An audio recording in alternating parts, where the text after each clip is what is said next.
So Sophie Cunningham hints at WNBA Commissioner shakeup as she goes after Kathy Engelbert. I do feel like as a whole that could be a position that's maybe open at the end of the year. What are you talking about? That means the commissioner positions may be open at the end of the year. She added, Kathy Engelbert's done a lot of good things, but with where our league is trying to go, I feel like you just want someone who also wants that. That's up to the NBA Commissioner, Adam Silver, at the end of the day. Sophie Cunningham is calling out directly saying, Adam, at the end of the day, you're the top rat. There's a hidden clock ticking down on the WNBA's top job, and the most explosive warning didn't come from a secret boardroom meeting or a leaked corporate memo. No, the first real alarm bell about Commissioner Kathy Engelbert's future was sounded by a star player, Sophie Cunningham, casually suggesting the commissioner's chair might be empty by the end of the year. This wasn't just athlete frustration. It was a subtle, almost throwaway line that, once dissected by an eagle-eyed analyst, revealed a truth far more concrete and far more unsettling than anyone initially understood. But Sophie Cunningham has decided, you know, Kathy Engelbert is going to be a new target for her. And I mean, I'm not even going to say that I blame her here. I'm really not going to say that I blame her, because overall, like, when it comes down to it, Kathy Engelbert is despised. She is despised by these players, and they all want her gone. And it really doesn't, like, it doesn't really matter in these scenarios how good a job Kathy has done. Now that alone sounds ridiculous, right? The idea that the fate of a multi-million-dollar sports league commissioner could hinge on an offhand remark from a player is almost unbelievable. You expect these massive, career-defining decisions to be made behind closed doors, with carefully drafted press releases and rehearsed statements. But here's the kicker. This wasn't some random shot in the dark. This was a direct, unspoken challenge to the league's highest office, delivered in plain sight. And for a moment, almost everyone missed the underlying significance, dismissing it as just another player venting. And for once, I do agree with Sophie. Sophie Cunningham did another print profile piece, and she did it with USA Today, talking about a variety of topics about the future of the WNBA. And she's obviously put herself in the center of controversial topics before, but she had this to say about the commissioner role. Quote, you do have to have a person in power who is bold, who is confident, wants the best for players, and maybe not for themselves all the time. I would like to see a change at commissioner, someone with a little more gravitas, someone who is willing to be at the center of controversy, to take some arrows for the players and for... But everything changes when you bring in Patrick Bet-David. He wasn't distracted by the surface-level drama. He looked deeper.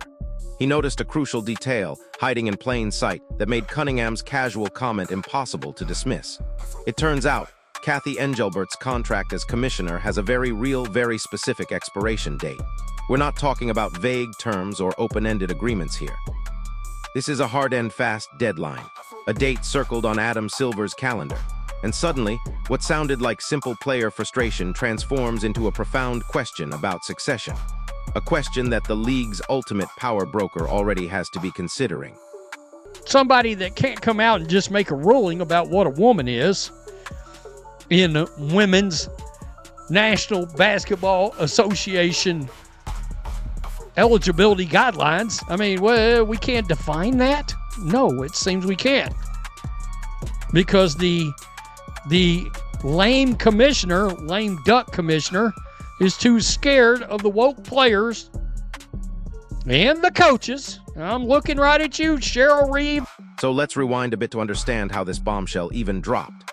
The entire chain of events began with something seemingly innocuous, an interview Indiana Fever guard Sophie Cunningham gave to USA Today. On the surface, it read like standard athlete diplomacy, the kind of polite, carefully worded responses you'd expect from a professional athlete navigating a public platform. She spoke about wanting to see bold, confident leadership, genuinely focused on benefiting the players, not just the league's own interests. It was a sentiment many fans and players likely shared, but few saw it as a direct challenge to the commissioner herself. Sophie Cunningham!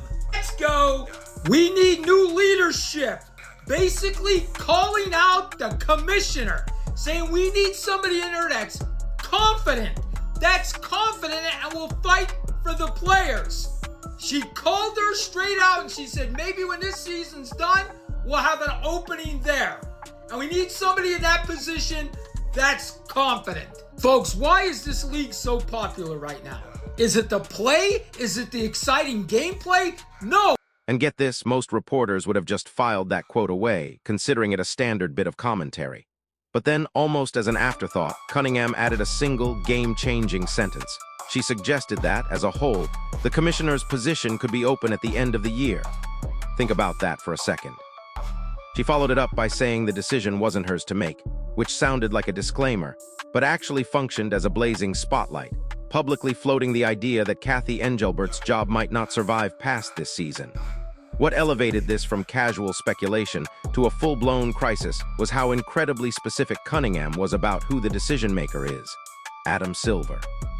This is precisely where Bet David's genius comes in, because while everyone else was focused on the drama, he treated this statement like a critical clue, asking asterisk why Silver felt comfortable staying so vague publicly when asked directly about Engelbert's future.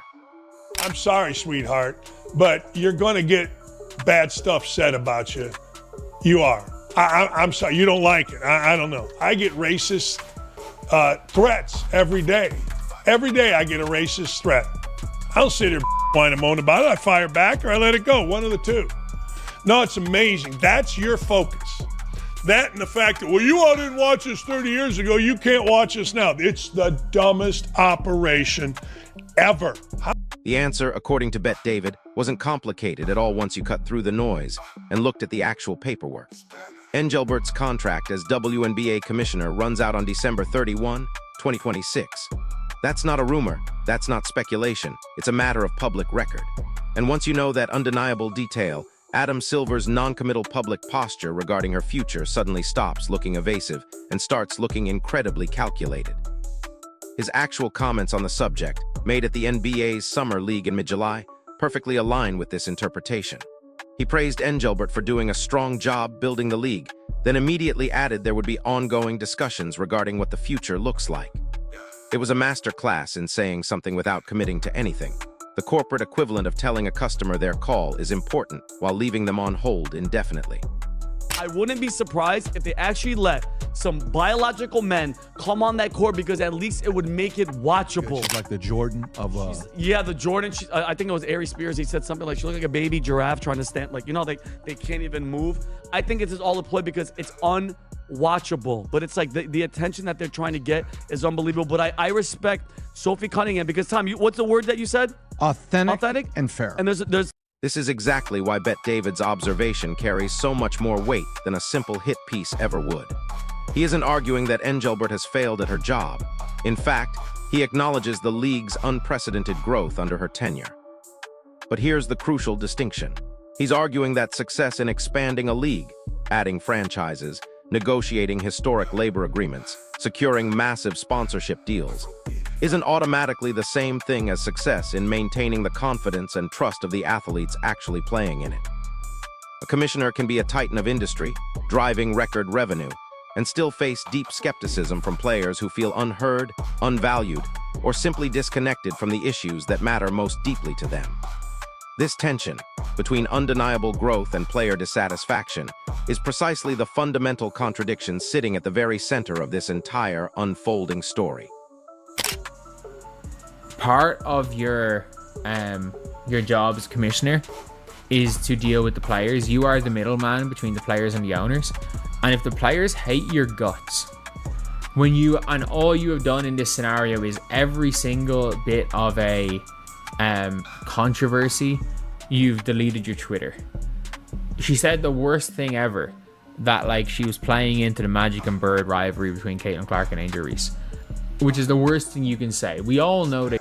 And hold up, did you catch what just happened? Cunningham wasn't operating in a vacuum.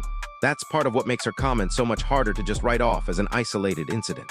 Minnesota Lynx star Nefsa Collier has also publicly expressed significant frustration regarding how the league has handled player relationships and broader social issues under Engelbert's leadership. One player raising concerns? Sure, that can be dismissed as a personality conflict or a bad week. But two prominent players, independently raising remarkably similar concerns about the league's direction and leadership. That starts to resemble something much more structural, a systemic issue that tends to get harder to ignore the longer an organization tries to wait it out. It's also worth noting who has an asterisk joined that chorus, because the silence is almost as telling as the criticism itself. Caitlin Clark, the most commercially significant player in the league by a wide margin, has largely avoided taking a public position on this particular controversy. That's not a knock against her, but that distinction matters immensely, because it explains why Cunningham's relatively modest comment traveled so far. Not because she manufactured controversy, but because she boldly filled a silence that a more cautious superstar had deliberately left open. This is what Kathy Engelbert addresses.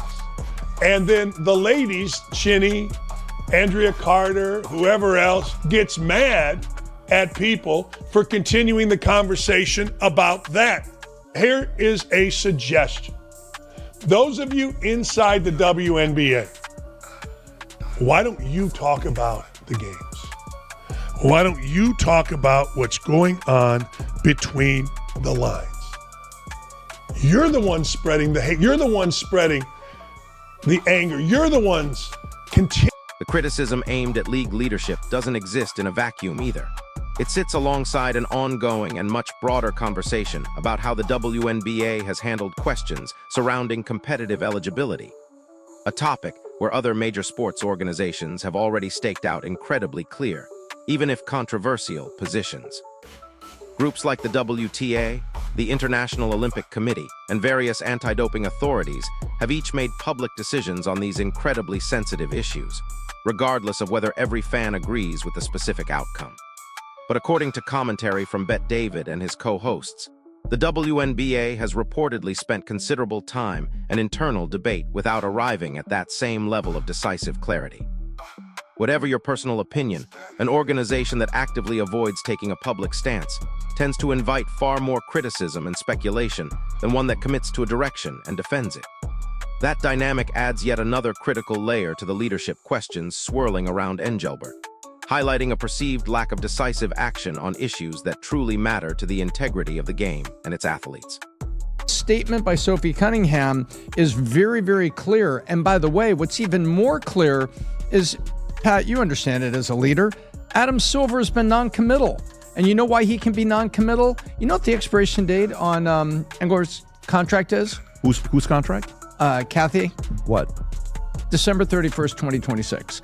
He doesn't have to say anything. Got it. He can let it roll out. Her contract's up at the end of the year. He doesn't have to get into a media firestorm. He can get to the end of the year. He can decide what they're going to do. Now listen to this part, because it gets even deeper. This isn't just a minor adjustment to a spreadsheet or a small blip in PR.